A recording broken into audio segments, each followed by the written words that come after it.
All right, so I am getting ready for church right now. Happy Palm Sunday, y'all. Oh, you're cloudy. Hold on. There you go. Much better. So yeah, getting ready for church, and I had another thought from yesterday, or like this. Can I call it a revelation? I guess I could.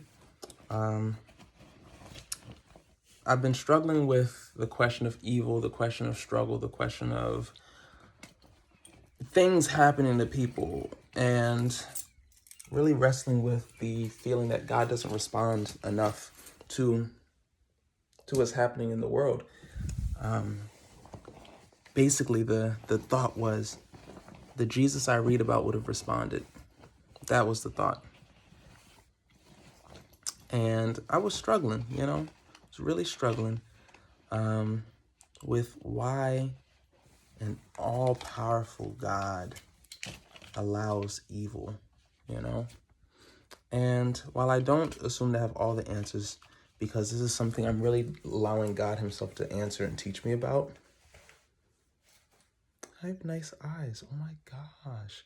Anyway, I'm allowing God to teach me about it.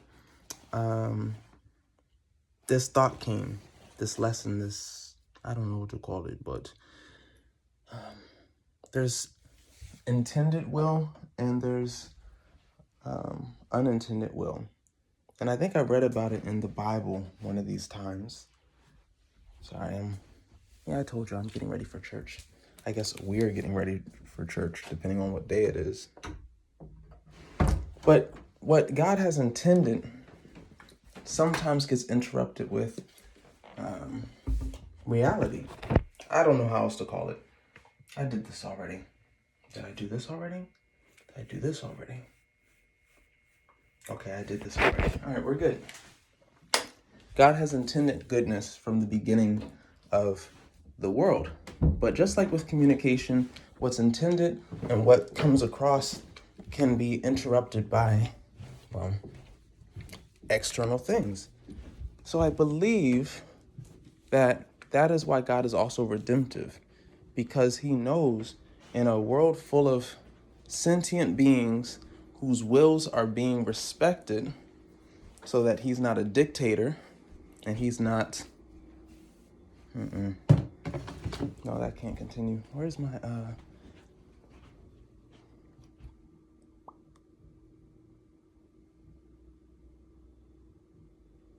So that he's not a dictator or a tyrant. Where's my stuff? Oh. Yeah, what's intended can be interrupted. And that's why he's redemptive. And I'm sitting here thinking about, okay, I really heard a testimony of somebody's family member passing, and I was reflecting on his stance of faith and his response to it. Bro, where's my stuff?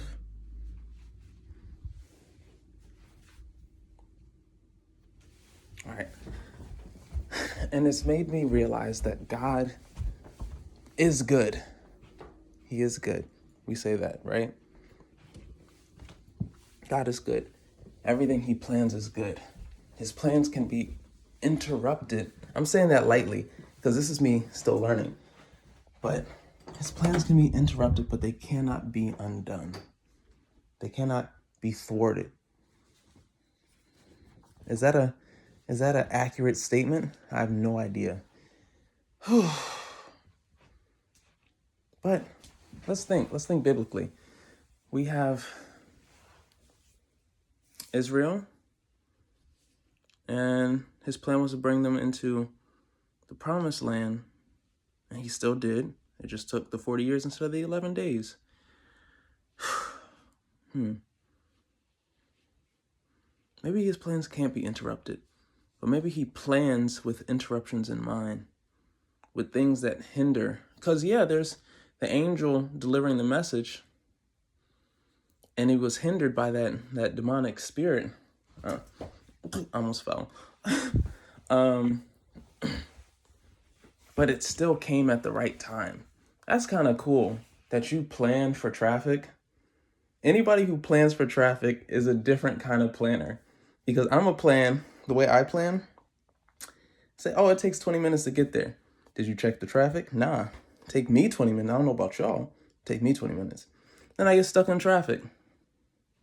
But if God is planning something, knowing it takes 20 minutes, but he also knows the traffic adds another 30, depending on what city you live in, then that really means he knows what he's doing. And I think that really means the presence of trouble and tribulation and struggle and pain should boost our confidence in him even more, that he already planned for that. I think I'm just grappling with stuff happens to it all. And I think my question was, God, are you just watching us hurt? Are you just suffering, like watching us suffer? But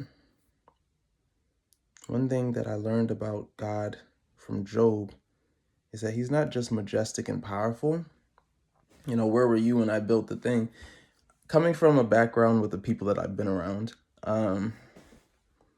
that sounds like egotistical narcissism, respectfully.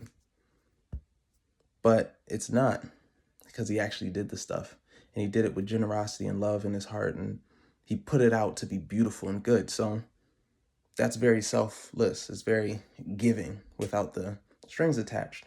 So it's not narcissistic. Cool. But it still really amps him up. So I'm like, what does that have to do with me? And when I finally took a 14th look, I don't know how many looks, but 14th look, I see that when he says, where were you when I built the foundations of the world and made a tent for lightning and stuff like that, it means that he knows how to pay attention to details of creation, that the details of creation were taken care of, not just the majesty. So the same thing for our lives. The details of our life are taken care of. He's detail-oriented. He knows what he's doing. Even in my struggles and sufferings and pain and my questions, he's planned for that. And he's planned it for my good, because he has always intended good. And if the enemy or me, because we do accountability here, if I'm the one messing up the journey, he's already planned for that. Everything he does is good. And in the face of people suffering based on the compound wills of billions of people throughout time,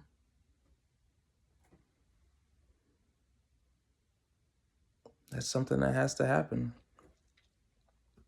And I was thinking about this with Jesus, because sometimes the Easter narrative, the redemptive narrative, can hit you right in the daddy issues. I'm like, yo, God, why you send your son? Like, couldn't there be another way to deal with this? Why you gotta sacrifice your son? Like, how does the son feel about that? CC Isaac. But me learning that Jesus gave himself, he said, nobody takes my life from me. I lay it down. And when he said, if there's any other way, let this cup pass me by. And God, in his wisdom, knew that there is no other way. And he said, yeah, I'm still going to do this. Like, that's love. God the Father knowing, hey, like, for these people to be saved, like, you're going to have to die. That is the command. But Jesus also had a choice to follow or to flee the command of God, just like any person. And he chose to follow it because that is the way, because he loves his God and his Father. Man, that's deep theology. But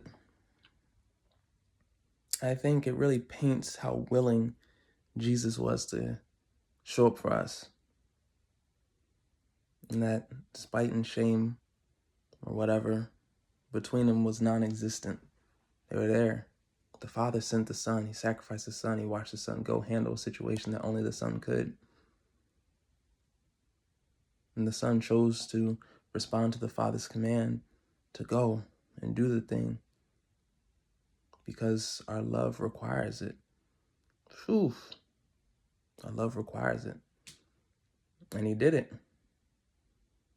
Sometimes I get stuck there, but he also rose from the dead. He also overcame all of those things. And the Father was reunited with the Son, and the Son was lifted up.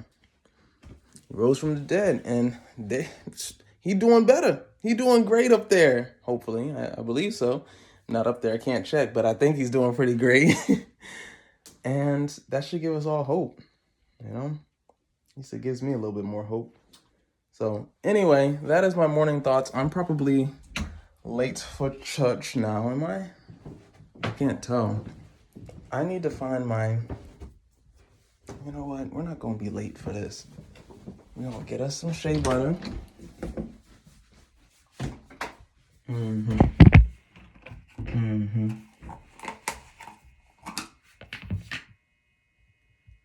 Shea butter with a little bit of water. There we go. Non-toxic king out here taking care of his skin. Gotta love it. It's like we're on FaceTime. I'm not gonna do that to y'all yet. But yeah. Much better. All right. I'm done. Happy Palm Sunday.